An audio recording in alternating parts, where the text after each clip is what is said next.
RT AX82U Parental Controls Missing. Restore in app.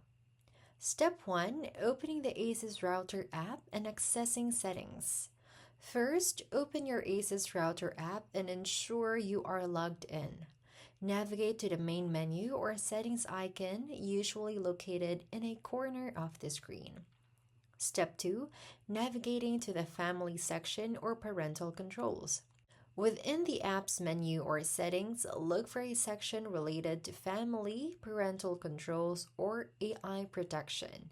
The exact wording might vary slightly. Step 4. Locating and toggling parental controls.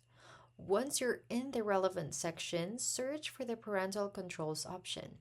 There should be a toggle switch or a button to enable or disable this feature. Ensure it is switched on. Step 4. Confirming parental control settings.